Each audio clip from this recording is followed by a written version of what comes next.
Mom sent me out for groceries. My name is Don Mastrangelo. I'm a passionate pilot and a serial entrepreneur. That's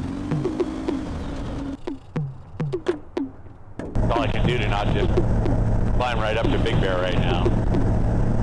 I grew up in Tucson, Arizona, and when I was a kid, I always dreamt about flying, not like in an airplane, but just flying kind of like a bird, not like Superman or anything like that. I would dream that I'd be in a crowd of people and I'd be like, oh my gosh, it's so crowded. And I would just jump into the sky and fly over them and fly to wherever I'm going. And I loved it. It was an amazing thing. And so I always wanted that. Early to mid 80s, around 83, 84, planes like this had just become very popular, ultralights. And I saw some articles about them and thought, okay, well, this is what I want to do. It's open, like you're flying, and you know, slow and low. And so I started to pursue that. But I always wanted to fly.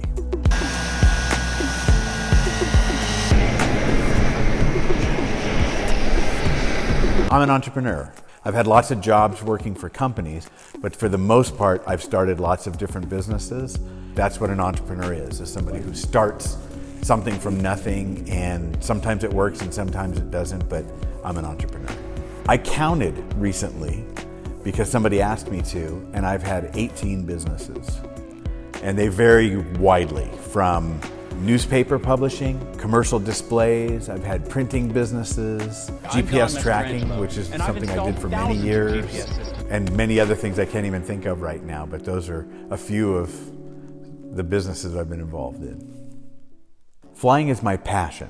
In the beginning, when I was in my mid-20s, I found a way to get an ultralight like this by building a little Myers-Manx type dune buggy, a Volkswagen dune buggy. It cost me about $400. And then I put an ad in the paper and said, dune buggy for sale, $2,000 or trade for ultralight. And somebody actually called me who had an ultralight and was afraid to fly it. From there I went and got my pilot's license, and the way I got my pilot's license was I had started a printing business, and a friend of mine had taken over a flying school, somebody I used to work with, and we traded the printing for the flying lessons, and I was able to get my license in 3 months. Probably wouldn't have been able to do it if it weren't for that business.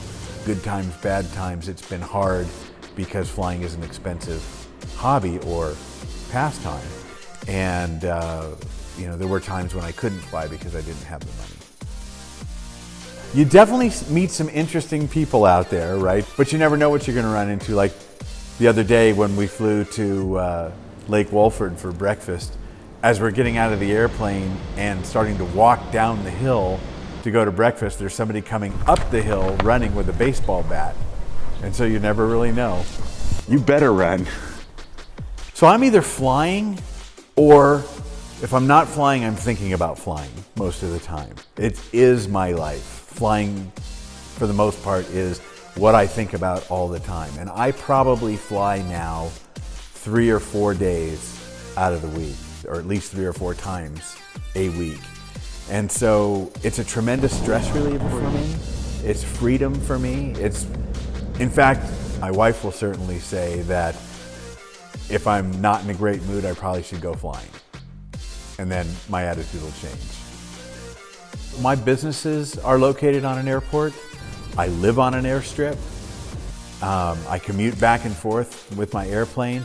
I don't know, I hope that aviation will always be a part of my life, and I hope that I'll have the freedom and ability when I'm older to just hang out at the airport with my flying friends and have a small airplane to fly and continue to just fly all the time. I really hope so.